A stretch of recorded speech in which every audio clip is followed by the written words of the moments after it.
Hi friends, ഇയാമാസ് കിച്ചണിലേക്ക് എല്ലാവർക്കും സ്വാഗതം. ഇന്ന് ഞാൻ ഉണ്ടാക്കുന്നത് വളരെ എളുപ്പത്തിൽ ഉണ്ടാക്കാൻ പറ്റുന്ന രീതിയിലുള്ള ഒരു അരിയുണ്ടയുടെ റെസിപ്പിയാണ് കേട്ടോ. അതിന് വേണ്ടിയിട്ട് ഞാനിവിടെ 1 കപ്പ് മട്ടയരി, നമ്മൾ ചോറൊക്കെ വെക്കുന്ന ചുമന്ന അരിയില്ലേ, അതെടുത്തിട്ടുണ്ട്. ഇത് 2-3 പ്രാവശ്യം നന്നായിട്ടൊന്ന് കഴുകി വാരിയിട്ട് ഇതിൻ്റെ വെള്ളം ഒന്ന് വാർന്നു പോകാൻ വേണ്ടിയിട്ട് നമുക്ക് ഒരു അരിപ്പ പാത്രത്തിലേക്ക് മാറ്റി വെക്കാം. അതിനുശേഷം ഇത് നന്നായിട്ടൊന്ന് വറുത്തെടുക്കണം. അതിന് വേണ്ടിയിട്ട് ചുവട് കട്ടിയുള്ളൊരു പാത്രം തന്നെ എടുക്കണം കേട്ടോ. നോൺ സ്റ്റിക്കിൻ്റെ പാത്രം എടുക്കാതിരിക്കാൻ ശ്രദ്ധിക്കണം, കാരണം അതിൻ്റെ ആ ഒട്ടിച്ചിരിക്കുന്നത് അതങ്ങ് പൊളിഞ്ഞു പോരാനുള്ള സാധ്യതയുണ്ട്. ഇനി ഇത് നന്നായിട്ടൊന്ന് ഇളക്കി കൊടുക്കണം. ഇതിൻ്റെ വെള്ളം നന്നായിട്ട് വാർന്ന് തീരണമെന്നില്ല, കുറച്ച് വെള്ളം ഇരുന്നാലും നമ്മളിങ്ങനെ ഇളക്കുന്ന സമയത്ത് അതങ്ങ് വറ്റിപ്പോയിക്കോളൂ കേട്ടോ. ഇനി നന്നായിട്ട് ഇതിങ്ങനെ പൊട്ടി വരും. ഇതിൻ്റെ കളറൊക്കെ മാറി എല്ലാ അരിയും പൊട്ടി തീർന്നവരെ നമ്മളിങ്ങനെ ഇളക്കിക്കൊണ്ടിരിക്കണം.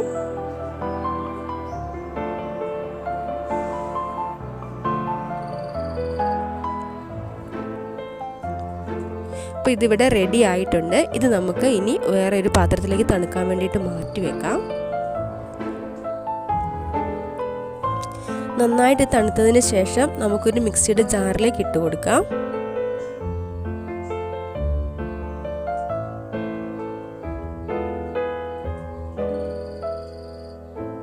ഇതിലേക്ക് ഒരു 4-5 ഏലക്ക ചേർത്ത് കൊടുക്കാം. 1 ടീസ്പൂൺ ജീരകം ചേർത്ത് കൊടുക്കാം. ഇനി നന്നായിട്ട് നമുക്കൊന്ന് പൊടിച്ചെടുക്കാം.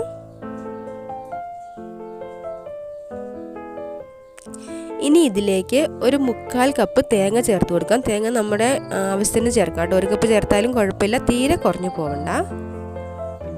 തേങ്ങ നിങ്ങൾക്ക് വേണമെങ്കിൽ ചെറുതായിട്ടൊന്ന് ചൂടാക്കി എടുക്കാം കേട്ടോ. ഒന്നിങ്ങനെ വറുത്തൊന്നെടുക്കാം. ഇനി ഇതിലേക്ക് ഞാനൊരു 1/2 കപ്പ് വെല്ലം, അത് ശർക്കര ചെറിയതാണ് ചേർത്ത് കൊടുക്കുന്നത്. നമ്മുടെ മധുരത്തിന് ആവശ്യത്തിന് ശർക്കര ചേർത്ത് കൊടുക്കാം കേട്ടോ. ഇനി ഇതും നന്നായിട്ടൊന്ന് നമുക്ക് കറക്കി എടുത്തിട്ട് വരാം.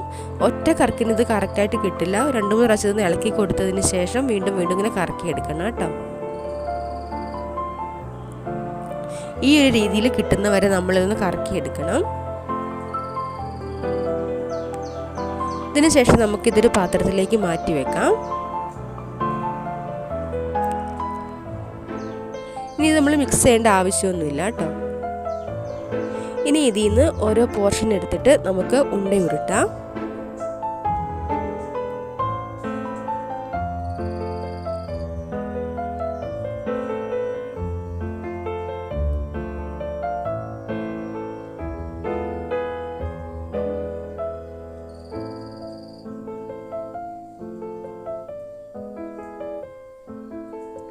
ഇതുപോലെ നമുക്ക് എല്ലാം ഒന്ന് ഉരുട്ടിയെടുക്കാം കേട്ടോ.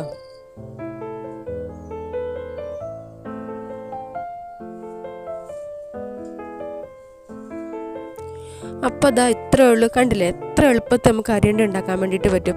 എല്ലാവർക്കും ഇഷ്ടമാവുകയും ചെയ്യും. അപ്പോൾ എല്ലാവരും ഇതുപോലെ ഒന്ന് ഉണ്ടാക്കി നോക്കണം. ഉണ്ടാക്കി നോക്കിയിട്ട് അഭിപ്രായങ്ങൾ കമൻ്റായിട്ട് അറിയിക്കണം. ലൈക്ക് ചെയ്യണം, ഷെയർ ചെയ്യണം. എൻ്റെ ചാനലൊന്ന് സബ്സ്ക്രൈബ് ചെയ്ത് സപ്പോർട്ട് ചെയ്യണം കേട്ടോ.